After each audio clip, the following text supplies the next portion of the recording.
Praise the Lord. வாழ்வை வளமாக்கும் தேவ வார்த்தை 2 பேதுருவின் புஸ்தகம் 2ஆம் அதிகாரம் 21ஆம் வசனம். அவர்கள் நீதியின் மார்க்கத்தை அறிந்த பின்பு தங்களுக்கு ஒப்புவிக்கப்பட்ட பரிசுத்த கற்பனையை விட்டு விலகுவதை பார்க்கிலும் அதை அறியாதிருந்தார்களானால் அவர்களுக்கு நலமாயிருக்கும். அன்பான கர்த்தருடைய பிள்ளைகளே, இந்த வார்த்தையை கடந்த சில நாட்களாக நான் சபையிலும் ஊழியங்களிலே பகுதிகளிலே ஊழியத்திலே நான் பேசிக்கொண்டு இருக்கிறேன். இன்றைய தினத்திலே மறுபடியும் இந்த வார்த்தையை நான் உங்கள் மத்தியிலே பேசுகிறேன்.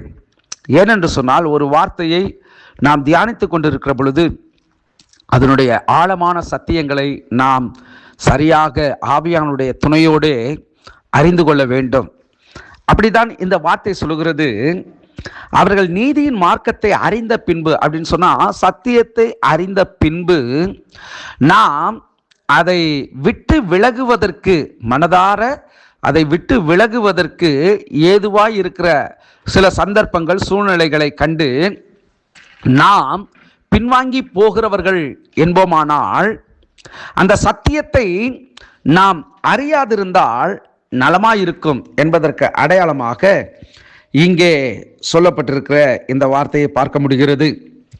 இன்றைக்கும் சிலர் தங்களுடைய வாழ்விலே ஒரு விடுதலை வேண்டும், தங்களுடைய ஜீவிதத்திலே தங்களுடைய வாழ்க்கையிலே ஆசீர்வாத நன்மைகள் வேண்டும் என்று சொல்லி ஆரம்பத்திலே ரொம்ப உற்சாகமாக இருப்பாங்க.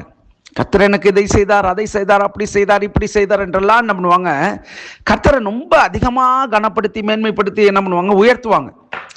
நாளடைவில் அவங்களுடைய வாழ்க்கையில் இழப்புகள் அல்லது இயலாமைகள், இல்லாமைகள் கடந்து வருகிற பொழுது அவருடைய சூழல் எப்படி போகிறது என்று சொன்னால், இந்த கிறிஸ்துவை அறிந்ததற்கு அறியாமல் இருந்திருக்கலாம், நாம் உலகத்தாராகவே இருந்திருக்கலாம், உலகத்தில் உள்ளவர்களுக்கும் கஷ்டம் நஷ்டம் இழப்புகள் இருக்கிறது, நான் கிறிஸ்துவை ஏற்றுக்கொண்ட பிறகும் எனக்கு கஷ்டம் நஷ்டம் இருக்கிறது, இதில் என்ன மாற்றம் என்று சொல்லி அவர்கள் மிகவும் துரிதமாக தங்களுடைய ஜீவிதத்தை பின்மாற்றத்துக்கு நேராக நடத்தி செல்கிறார்கள்.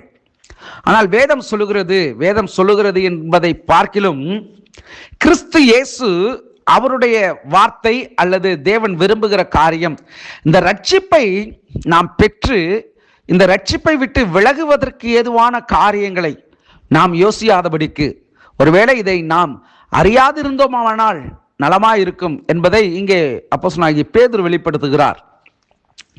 இன்றைக்கும் இந்த வார்த்தையை கேட்கிற தேவ பிள்ளைகளே, நம்முடைய வாழ்க்கையிலே கிறிஸ்து இயேசுவை அறிந்த பிறகு உலகத்தின் ஆசாபாசங்களுக்கு நாம் அடிமைப்பட்டு போகாதபடிக்கு, அழைத்த அழைப்பிலே தெரிந்து கொண்ட இந்த விலையேறப்பட்ட ரட்சிப்பிலே நாம் இன்று முதல் மாத்திரமல்ல என்றென்றைக்கும் நிலைத்திருக்கக்கூடியவர்களாய் நாம் காணப்படுகிற பொழுது, நம்முடைய வாழ்க்கையிலே நிச்சயமாக தேவனுடைய திட்டத்தையும் தேவனுடைய ஆசீர்வாதங்களையும் தேவனுடைய நன்மைகளையும் நம்மால் சுதந்தரிக்க முடியும்.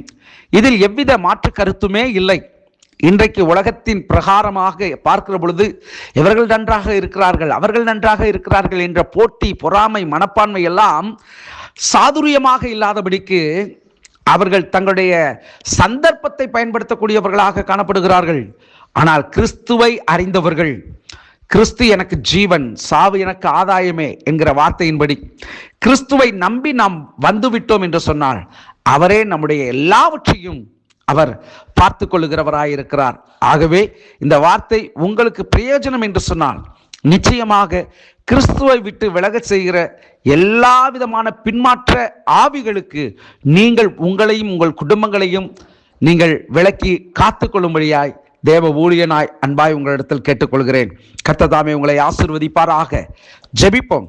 நல்ல தகப்பனே, இந்த வார்த்தையின் மூலியமாய் எங்களோடு நீர் இடைப்பட்டதற்காய் ஸ்தோத்திரம். இவ்வளவு பெரிதான ரட்சிப்பை பெற்ற நாங்கள் இந்த ரட்சிப்பை விட்டு விலகுகிறதற்கு ஏதுவான சூழ்நிலை எங்கள் வாழ்க்கையிலே ஏற்படாதபடிக்கு எங்களுக்கு உம்முடைய கிருபையை தருவீராக, உம்முடைய விசேஷித்த ஞானத்தை தருவீராக, உம்முடைய விசேஷ அபிஷேகத்தை தருவீராக. பாதுகாத்துக் கொள்ளும். கிறிஸ்து இயேசுவின் நாமத்தில் ஜெபிக்கிறேன் நல்ல பிதாவே. ஆமேன், ஆமேன். God bless you.